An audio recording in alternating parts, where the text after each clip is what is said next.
Howdy folks, Jake here at Walkie Farm, and I was actually not going to film until I set the fence up a bit, but all the cows started running towards me, so I'm gonna have to do some creative hands-free filming. There might be a little bit of fast forwarding in this video.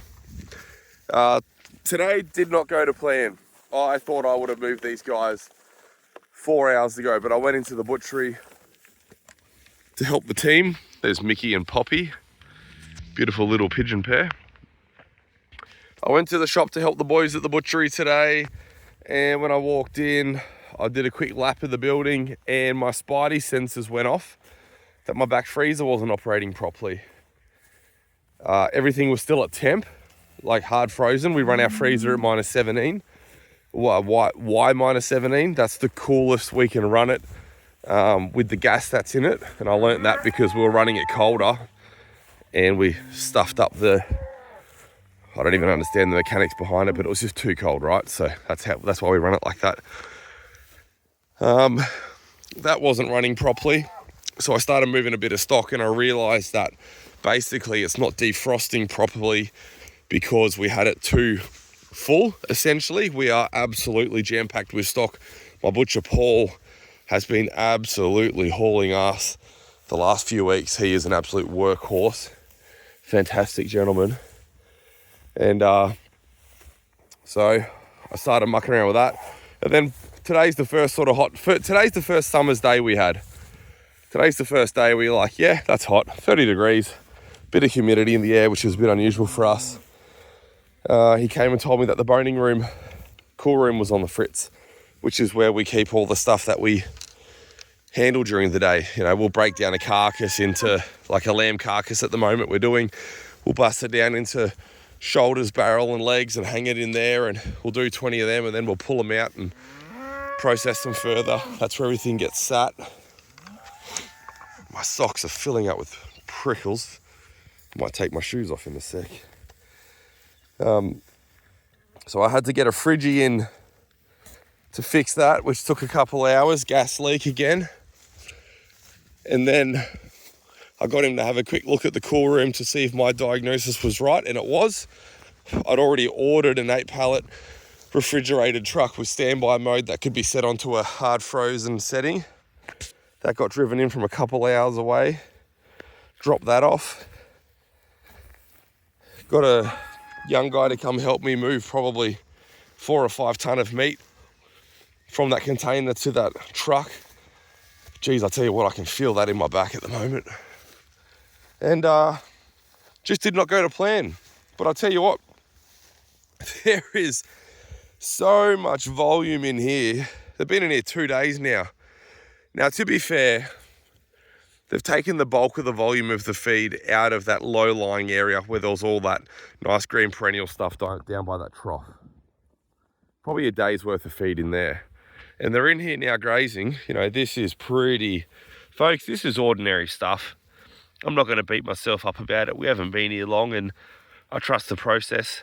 I've rehabilitated other farms, a couple good seasons, and it's amazing what you can do. It's hard to do too much in a sort of dry and rough season like we're having now, but you know, we've got a lot of standing dry matter and we're maintaining ground cover. But just I thought this paddock could be a week. It's probably looking more like a fortnight at this rate. We'll see how they go. We won't count our chickens before they hatch, but letting it stockpile has definitely made it heads and shoulders more worthwhile, more substantial paddocks than what we had elsewhere. So, just gonna run this over here. Now this is what I wasn't gonna film till I got here, so I know my filming's pretty ordinary at the best of times. I'm probably gonna get electrocuted here, so I appreciate you sticking with me. I wanted to film this morning when I was setting this fence up, but I was walking with the reel in one hand. Oh bugger, gonna get shocked. I was walking with the reel in one hand, handful of pickets in the other hand, and I had my darling Esma sitting on my shoulders, my 2-year-old daughter, and so that didn't I didn't have any spare digits or limbs for a phone. Oh my gosh, my legs are itchy. Right out. Bear with me. I'm gonna get shocked, I reckon. Whoop, made it.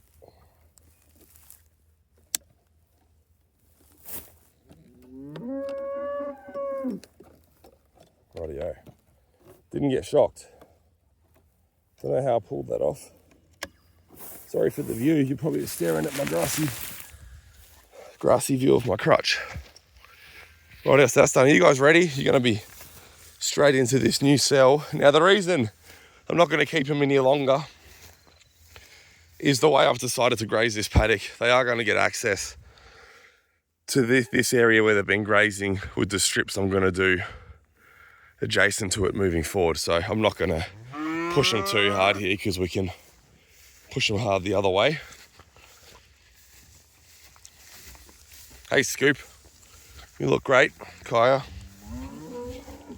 I'm definitely about to take my shoes off. I've been wearing boot covers the last week because the seed head's in your boots are shocking. By the way, my phone's on about 6% battery, so if the video ends, it means I ran out of juice.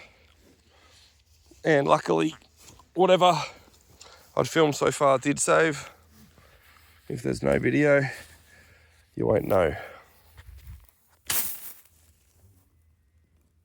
It's interesting, I go to these events and they get me in to be a keynote speaker and talk about direct-to-market farming and this and that. And one of the things I say on stage, which is a little bit provocative, sort of semi-deliberately, sort of a little bit tongue-in-cheek, all the things above. I tell everyone, come on, farming's the easy bit. You know, folks, especially if you're grazing, if I've got a day off at home with minimal responsibilities and obligations, a family day hanging out, which is rare, but if I have one of those days, you know what I do? I move my cows 3 days that day.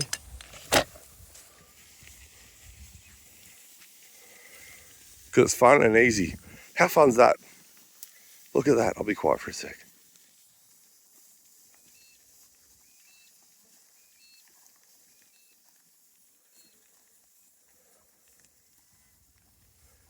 You know, that is just the simplest, most fulfilling, visceral thing you could possibly do with your day. That's farming, and that's the easy bit. There's more to it,